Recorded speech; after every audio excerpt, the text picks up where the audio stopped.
Hello, beautiful people. I am Mary Jane. Welcome to Net Voices. Family drama. Some of us can relate. Oh, yes. We all have families. Some people are blessed with a good family that are there for them in good and bad times. While some people are not, they find themselves questioning what family truly is. Some decide to go no contact with their family in order to maintain sanity. Power dynamics, boundary, unresolved issue are some of the problem with a lot of families. Some families work on whatever issue they're having. It makes them stronger and a loving family. Why some never manage to resolve their problem, they end up going their separate ways. Here's a footage of people sharing their family stories. My sister had an affair with both of my ex-husbands, and I raised all 6 of her children. So, story time. I actually told this story almost a year ago exactly, so I thought it was time to do it again. For reference, my sister is my half-sister. We have the same mom, but we have different dads, and she's about 10 years older than I am. She was married with 3 kids, and I was married as well, but I was going through a divorce. Out of the 3 kids, only the middle child belonged to her husband. She actually met him when she was already pregnant, and then the youngest child was the result of an affair, but her husband decided to stick it out and raise him as his own. My sister has always been a really selfish person, and she's lacked that maternal instinct. We were also raised by a really good family, so why she ended up the way that she did and made the choices that she did, I just will never understand. Her husband would work all day. She was a stay-at-home mom, and then he would come home and he was expected to cook, to clean, and to take care of the children, while she basically had sat around and done nothing all day. Why he allowed this behavior, I don't know. They ended up getting a divorce, obviously, and he moved out of state and was completely out of the picture. She ended up meeting somebody else and remarrying and having 2 more children. This man was a real piece of shit, and he did not like the fact she already had 3 children. He wanted this picture-perfect life with her, him, and their 2 kids. The fact that she even entertained that is beyond me. Eventually, he ended up getting a house of his own, and although she did have all 5 children, oftentimes she would go to his house and bring the 2 younger ones, leaving the 3 older ones to fend for themselves.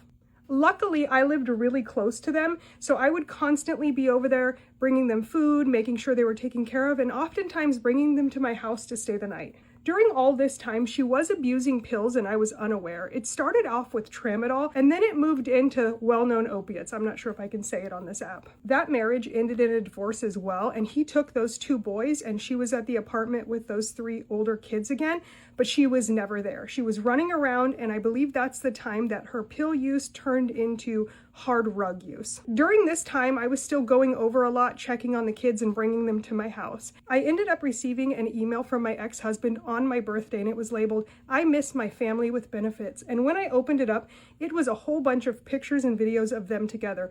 Mind you, my husband tried to commit me when we got a divorce and he was paralyzed, so it didn't even work. So she only did it in exchange for pills, and he only did it so that he could take pictures and videos and send it to me and hurt me on my birthday, which is a very calculated evil move. I ended up going to my sister's house to confront her, and she completely brushed it off, told me she was tired, she was laying in bed at the time, put her back to me, and we never talked about it. Still to this day, it has never been discussed. Shortly after that, her rug use got out of control, and I stepped in and I took all 3 of those children. I believe at the time they were ages 13, 14, and 9.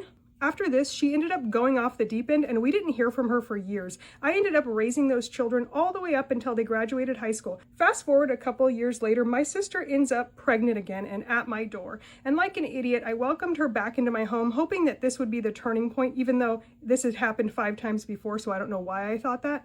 She ended up being sober during her pregnancy. That didn't last long. Soon after she gave birth, she would take off and leave her daughter with me. She started using rugs and not coming home. And one night she ended up assaulting her boyfriend so bad to the point that she got assault with a deadly weapon and went to prison for nearly 2 years, at which point I got guardianship of that little girl. Every time she called me when she was in prison, it was never to check on me or any of the kids. It was only to ask for money. Like an idiot, I ended up letting her parole to my house. And how she didn't end up with a parole violation and back in prison is beyond me. She was actually released from parole early, even though she failed a couple rug tests. I was remarried at this time, so when she paroled to my house, she was with me, her daughter, and my husband. I didn't find out for almost a year after my second divorce that when she was in my home and had paroled there, that her and my second husband were having an affair and using rugs together. I'm leaving a lot of details out about all the things that my sister did to me and a lot of information about my two husbands, but I'll do that in a different story.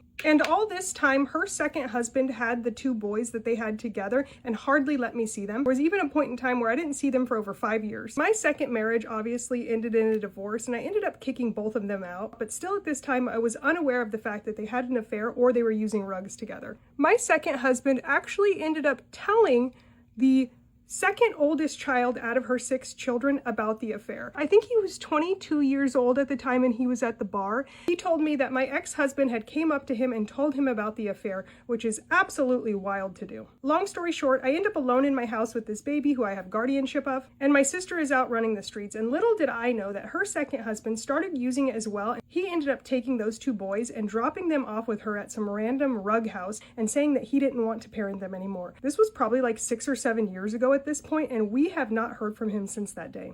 Obviously, my sister was in no place to take care of these 2 kids. She couldn't even take care of herself. I ended up finding out that the boys were dropped off with her through my dad, and within 48 hours I had those 2 boys as well. So I was once again with 3 of her children. Luckily at this time, I was remarried to my third husband, who is my current husband, who is an absolute angel, who told me not only to take those 2 boys, but wanted to adopt all 3 of those children with me, which we did. I think when I got the 2 boys, they were age 11 and 13. They are now currently 18 and 16, and my daughter is about to be 10 years old.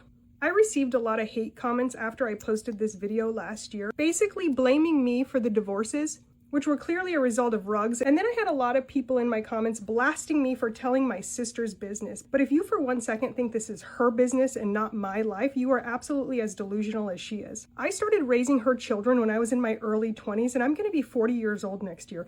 I have no biological children of my own from my own choices. So the fact that I made the choice never to have children, raise 6 children that were not mine, it's definitely my business and my life that's been affected by her. And so when my father passed away, he left me in charge of all of his finances, right?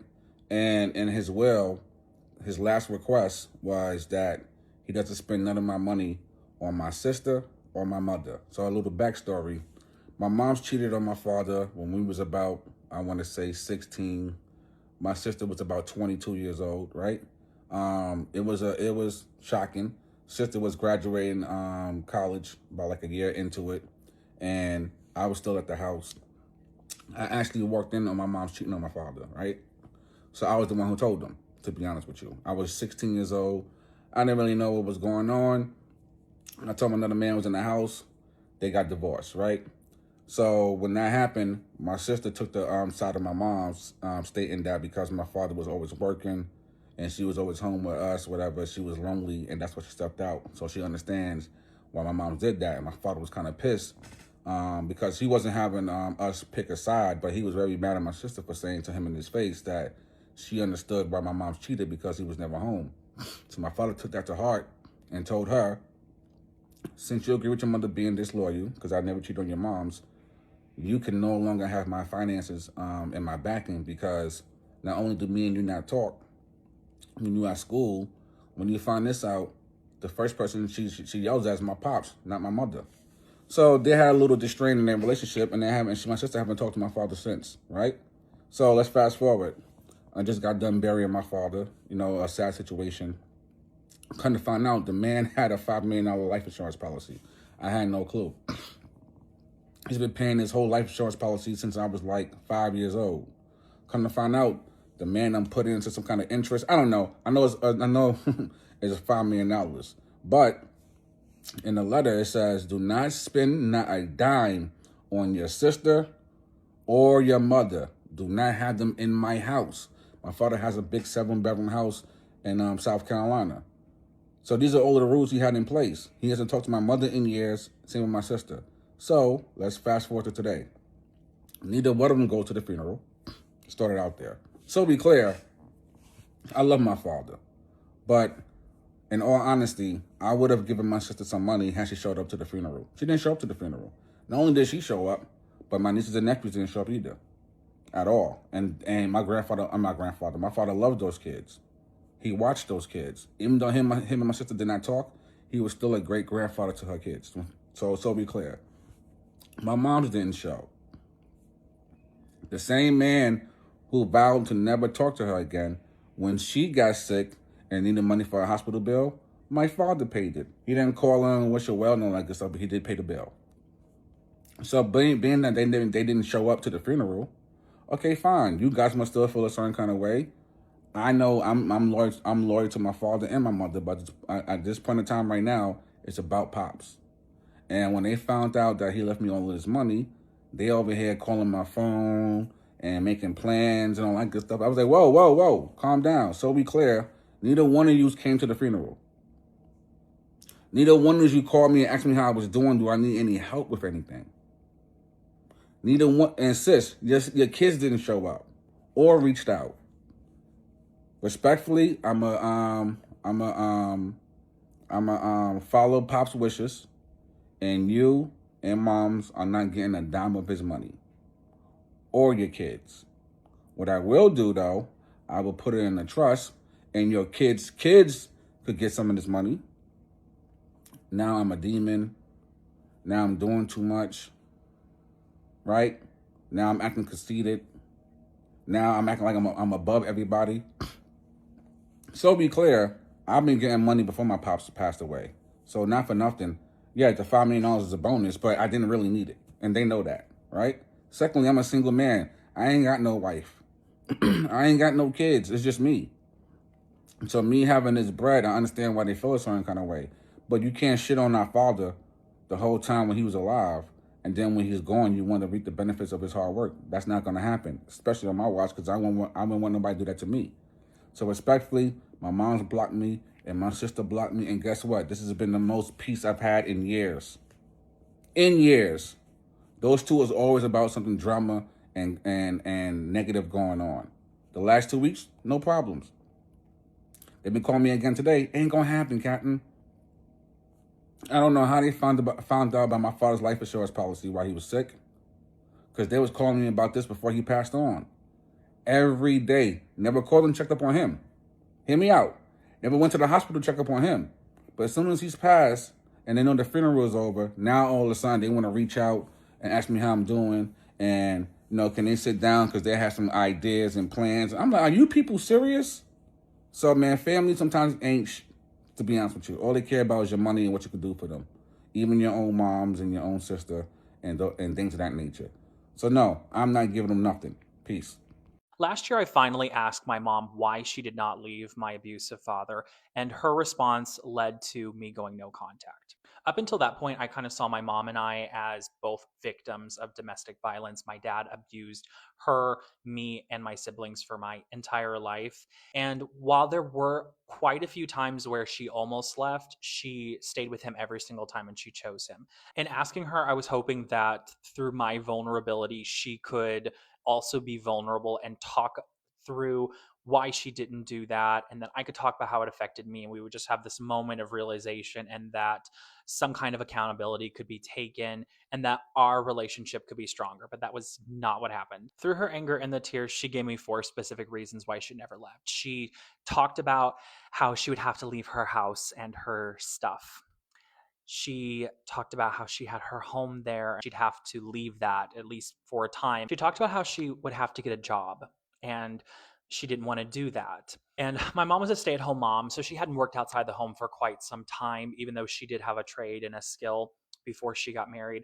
And she wanted to be a stay at home mom. That's what she wanted to do. And she talked about how it would be really difficult for her to do that. And she did not want to get a job. My mom also mentioned that when she got married, she made a vow that she was going to stay married to my father. And she made that promise in front of all these people and in front of God. And she was going to stick to that, even though she was being abused and we were being abused. She also talked about her pride, and all these people that were at her wedding would find out that she got a divorce and that she'd have to admit that she married the wrong person. That would be very shameful for her. And while I do understand these things as an adult, because these are legitimate things, the thing that really upset me was not one time did she think about us. All of those reasons that she listed were about herself. And I don't even know that she ever considered how this would affect us. Yeah, she might have lost her house, but I lost the place where I was supposed to feel safe, the place I could go to to feel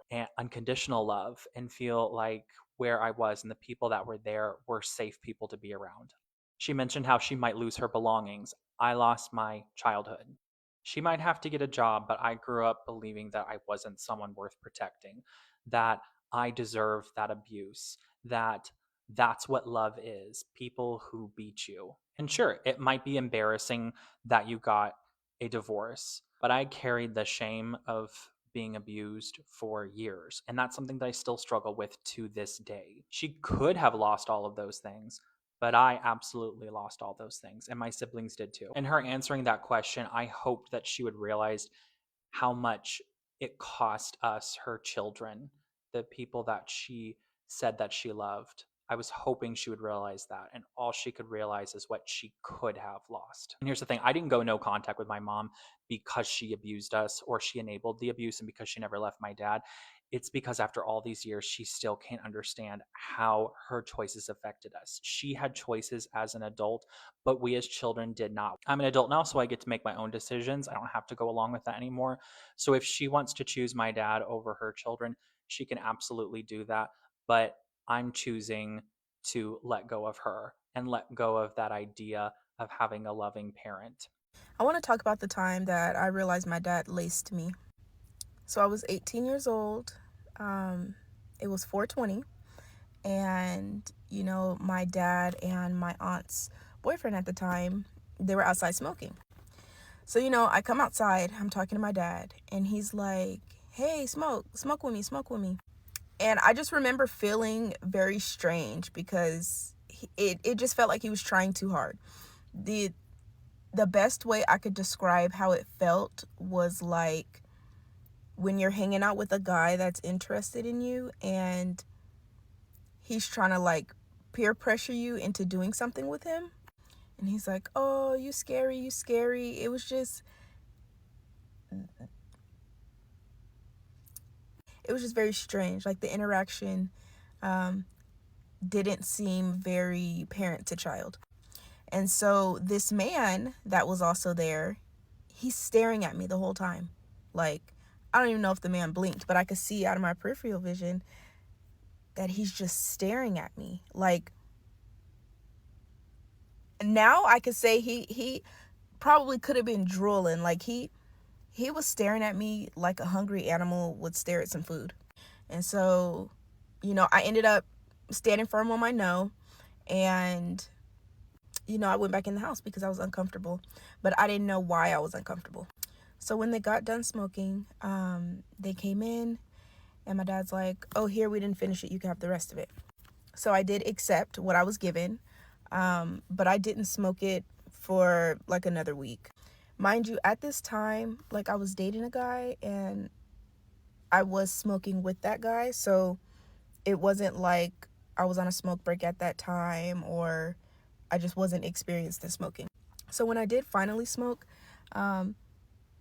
it was in the middle of the night because I worked nights. So, it's maybe 2 a.m. by the time I spark this up. I'm in my car alone. Everyone in the house is asleep. And after I smoked, like I realized that is absolutely the highest I've ever been, to the point where I didn't feel comfortable getting out the car because I felt like I was so high that I was going to leave the car door open and I was going to leave the front door open. So I sat in my car for 3 hours. And still, at that time, I didn't realize that he had laced me. I didn't realize until years later. So luckily enough, I was able to, I ended up getting out the car because I saw the sun was coming up. So I realized like how much time had passed. So I get out the car, I'm moving very slow, but I'm scared because we live in the hood. So I get out the car, I handle everything appropriately. Close the doors, lock the doors, get in the house, close the door, lock the door, get up to my bed, get to sleep. And I was safe because he was already asleep by the time I got in the house. But that did not stop him from trying again. And this time he changed his method. So the next time, his girl asked me to take her to the plug's house. She says she just wanted to get some weed. I don't have no problem with that. So I take her and I'm sitting in the car because we have her toddler in the car. And she gets in the car and she has, I promise you, she has like everything but weed. She got pills, she got powders.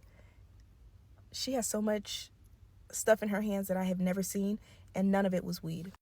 So I'm minding my business because that is not my circus. It's not my monkey. So, you know, we start heading home.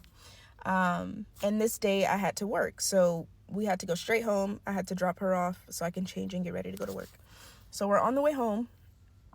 And she's like, hey, you want something? You want to try this? You want to try this? I'm like, no, I'm good. Like, weed is enough for me. I don't do nothing more than dabble in some weed. She's like, oh, you scared? Like, it's not going to make you paranoid or anything. It's just going to make you do your job better. And I'm like, no, like, I'm fine with, you know, how I do my job. And I want to say at this time, this was about maybe a month and a half later. Yeah. So, you know, she just kept pushing it. I was very firm on my no, because, baby, drugs? Please don't play. At this time, I didn't even drink. So, I mean, and I still really don't drink. So my no was very firm. So, you know, we keep riding and she goes quiet for maybe 10 minutes.